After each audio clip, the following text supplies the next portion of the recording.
აი აქამდე არის დასული ევროკომისია. რაზე უნდა ელაპარაკო ასეთ ხალხს?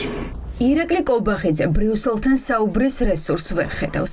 დღეს ივანიშვილის პრემიერმა დაადასტურა, რომ ევროპელ პარტნიორებთან პოლიტიკური კონტაქტები სრულად გაწყვეტილია. ქართულმა ოცნებამ ჯერ ევროინტეგრაცია შეაჩერა, შემდეგ კი ქვეყანაც და მათივე პოლიტიკური გუნდიც სრულ იზოლაციაში მოაქცია.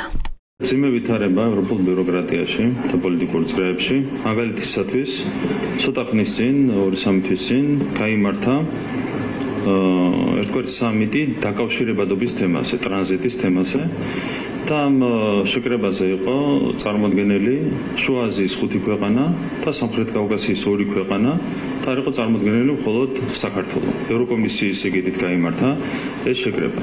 და ევროკომისიას მიაჩნია, რომ ამ 8 ქვეყანას შორის საქართველო არის ყველაზე არადემოკრატიული, საქართველოს არ აქვს გასასვლელი ზღვაზე.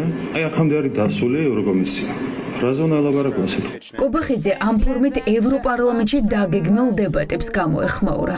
ევროპარლამენტარებმა საქართველოში შექმნილ დემოკრატიულ კრიზისზე უნდა იმსჯელონ.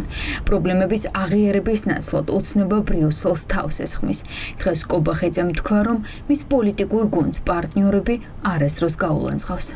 ჩვენ ვართ კანდიდატი ქვეყანა, რომლის მიმართაც არსებობს პირობები და რეკომენდაციების შესასრულებელი. და ამის ნაცვლად, როცა ევროპელებს ესმით პირიქით თქვენი მხრიდან კრიტიკა, ლანძღვა თუ შეთქმულების თეორიები, თქვენში ხომ არ ხედავთ პრობლემას შემთხვევით? იყავით თვითკრიტიკული ბატონო ირაკლი. ლანძღვა სად მოისმენთ? ფინეთის მთავრობის წევრი იყო, აკაცუკებს რომ ეძახით ბოლოს და ბოლოს.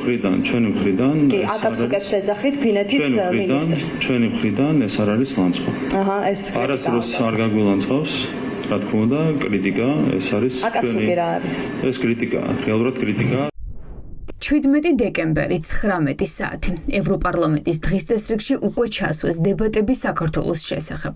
სახელად დემოკრატიული კრიზისი საქართველოში.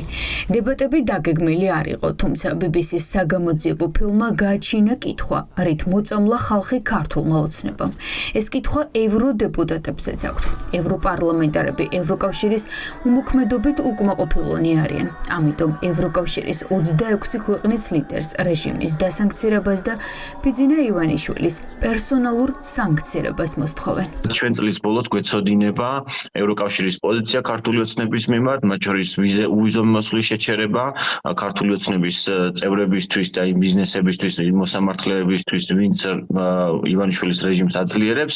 შესაბამისად, ეს დებატებიც არის მნიშვნელოვანი ამ კუთხით, რომ ჩვენ ვიცოდეთ, როგორ ასრულებს წელს ევროკავშირი საქართველოსთან მიმართებაში, რა ნაბიჯები იქნა გადადგმული ევროკავშირის მხრიდან. ჩვენ ვიცოდეთ, ქართული ოცნების პირობებში პრაქტიკულად გაუქმებულია საქართველოს ევროპული ინტეგრაცია და ნოლზე არის დასული სამწუხაროდ ბრიუსელსა და თბილისის შორის რაიმე ტიპის კომუნიკაცია და პოლიტიკური დიალოგი და ეს მოსმენა არის კიდევ ერთი დასტური იმ ძალიან მძიმე და მწვავე ვითარებისა, რაც არის საქართველოსა და ევროპულ კავშირის შორის ამჟამად.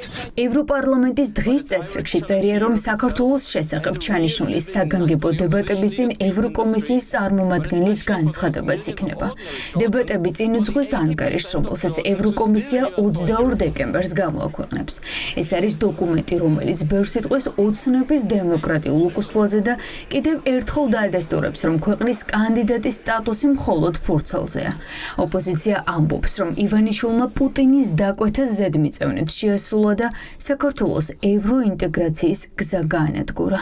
განხილვებს და დებატებს აუცილებლად უნდა მოყვეს კონკრეტული სანქციები კონკრეტული ადამიანების მიმართ. აქ მნიშვნელოვანია ტარგეტირებულად, მიზნობრივად კონკრეტული ადამიანების დასანქცირება, რომ მათ და მათი ოჯახის წევრები ვერასდროს ვეღარ მოხვდნენ ევროპაში და დასავლეთში. სხვა შემთხვევაში რთული იქნება ავტოკრატიის შეჩერება, ამიტომ ვფიქრობ, რომ ესეთი ამ მიმართულებით მუშაობა ჩვენს პარტნიორებთან არის ძალიან მნიშვნელოვანი. ევროპარლამენტში დებატების ჩანიშვნა საქართველოს შესახებ სოციალ-დემოკრატებმა მოითხოვეს. ეს ის პოლიტიკური გუნდია, რომლის წევრიც ქართული ოცნება იყო და გარიცხეს.